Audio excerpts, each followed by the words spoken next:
हस्तिनापुर में जो राजा राज किया करते थे, बड़े ही सुंदर, प्रजा को पुत्र के समान प्रेम देने वाले। और महाराज वैसे तो किसी बात की कमी नहीं है, लेकिन सबसे बड़ा दुख ये है कि उनके घर में कोई बेटा या बेटी पैदा ना है। भाई क्या लीला है नारायण की, सब सुख किसी को ना देता है।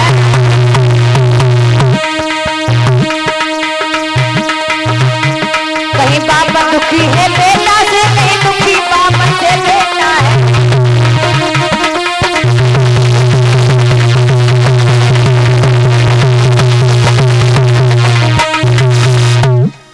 क्या लीला है नारायण की, सब सुख किसी को ना देता है। कहीं बाप दुखी है बेटा से, कहीं दुखी बाप से बेटा है।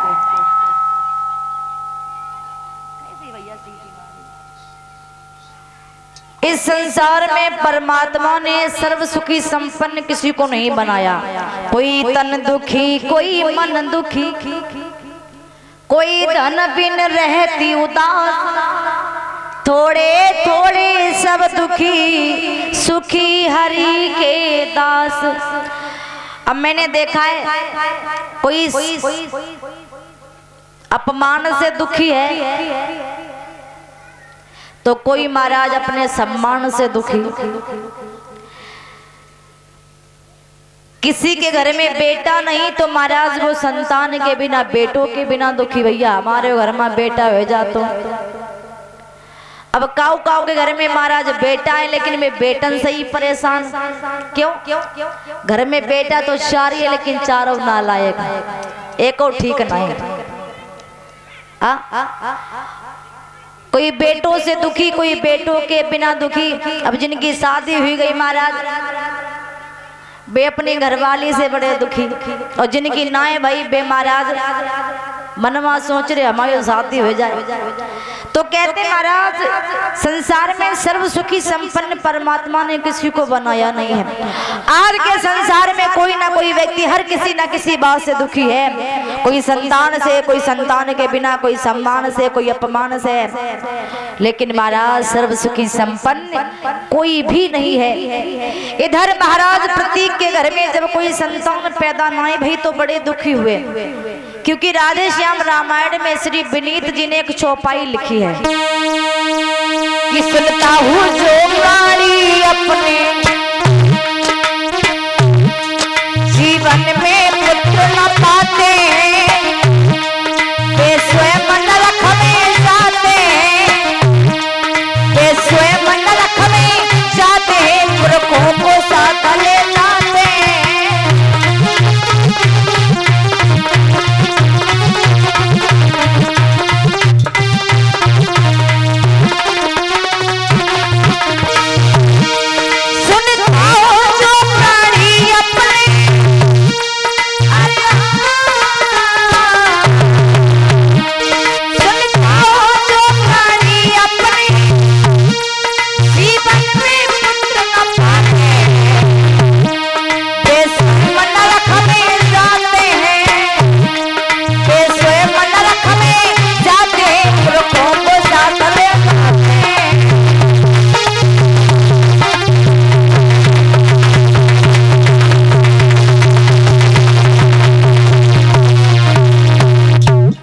सुनता हूँ जो प्राणी अपने जीवन में पुत्र न पाते, वे स्वयं नरक में जाती और पुरखों को साथ ले जाते।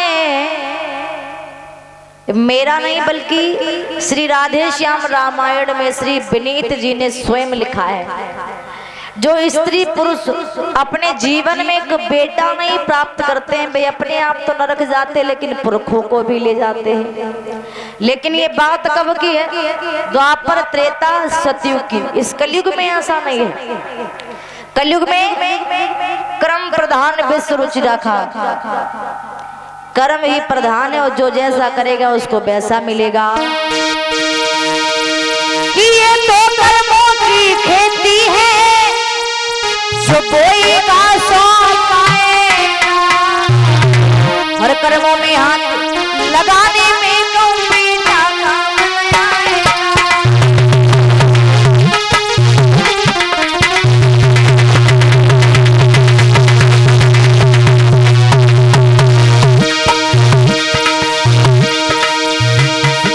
ये तो कर्मों की खेती है जो बोएगा सो पाएगा।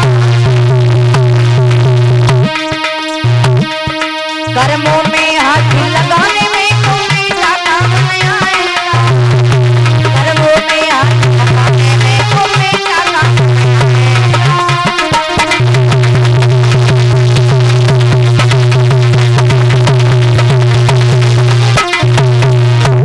ये तो कर्मों की खेती है जो बोएगा सो पाएगा। और कर्मों में हाथ लगाने में कहूँ बेटा काम नहीं आएगा ही। लेकिन उधर महाराज प्रतीक विचार करते हैं कि मेरे घर में कोई बेटा बेटी पैदा ना है भाई, जिसके कारण हमें बहुत बड़ा दोष लग गया। लोग मेरी पत्नी को बांझ मुझे निर्वंशी कहते हैं और ये बात बिल्कुल सत्य है दादा। अगर किसी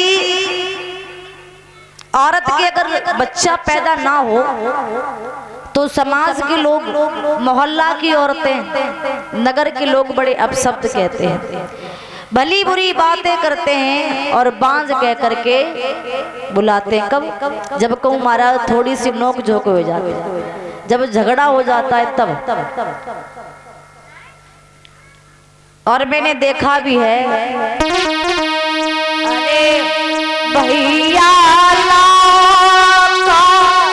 और भारे हुई घर में मोती।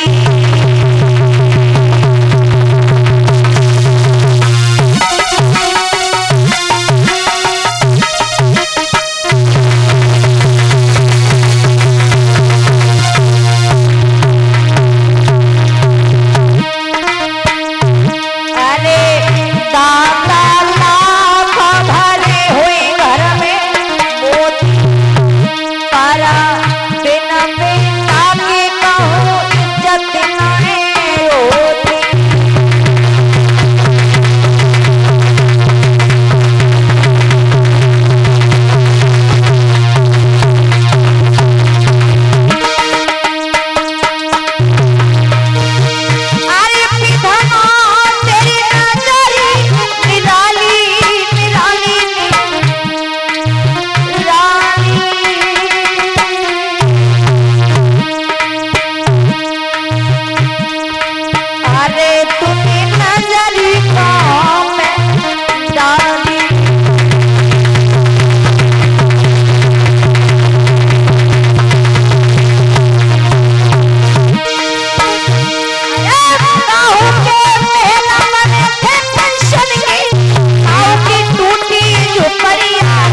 बोलिए बांके बिहारी लाल की।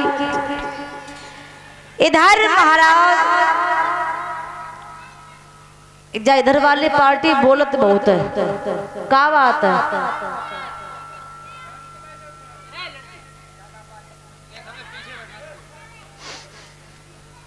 पहले तुम ही लोग बोल लो, बाद हम बोले हैं। बोल ले खूब, जितो बोली पावो बोल लो। अब हम बोल रहे क्यों बोले? इधर दादा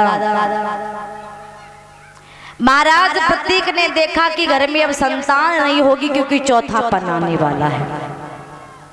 चौथापन यानी बुढ़ापा। अब तो बुढ़ापा भी धीरे धीरे आने वाला है, लगता है संतान नहीं होगी, क्या किया जाए। और मैंने देखा है जब लोगों के ऊपर मुसीबत आती है, जब दुख आता है, तो भगवान की शरण में जाते, परमात्मा के पास में।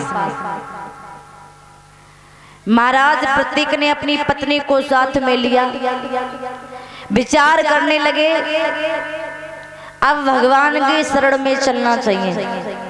और परमात्मा की जब शरण में चले तो कहाँ पहुंचे? गंगा मैया के पास में।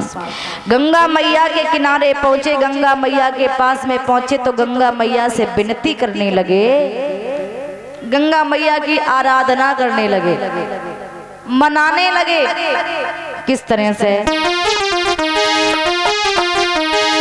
अरे कीना गंगा जी को ध्यान, और अभी तो नौने रटन लगाई।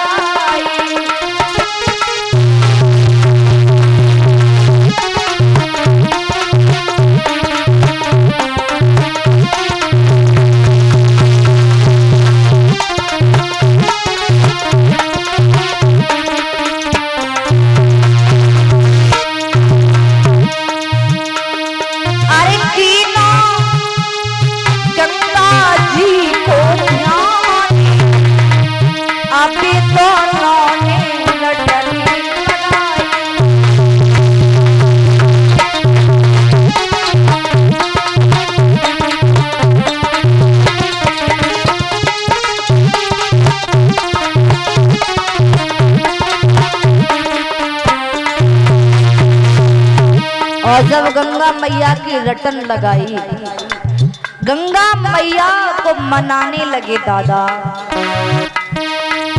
दीनी तन की खबरी बिशारी,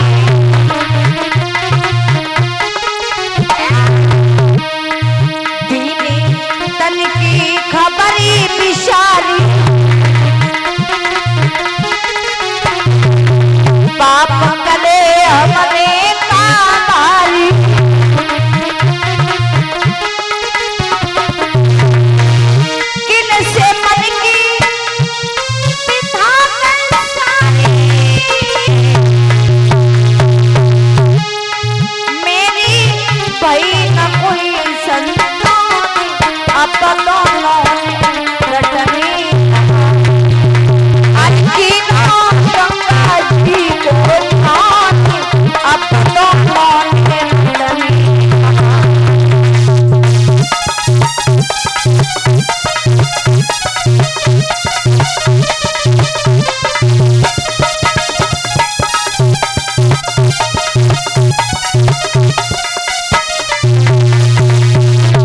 और जब गंगा मैया की रटन लगाई तो 2-4 बरस नहीं बल्कि अनेकों बरसें बिता दी।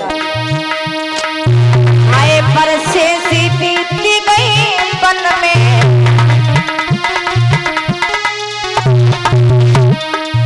हाय बरसे सी बीती गई वन में,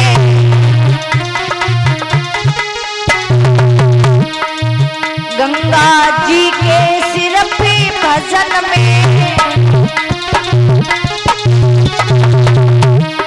बरसे बिता दी गंगा मैया के भजन में, गंगा मैया को मनाते मनाते और विचार कर रहे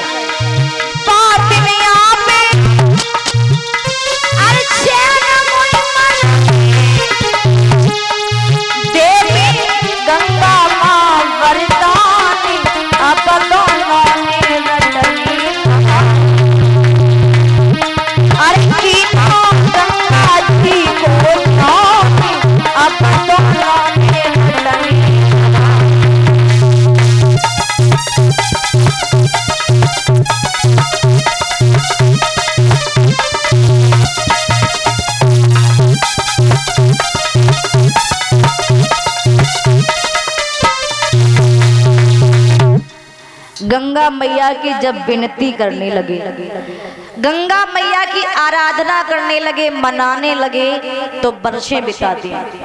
और जब वर्षें बीत गई तो एक दिन ऐसा हुआ, गंगा मैया उनकी सेवा से, उनकी तपस्या से प्रसन्न हो गई।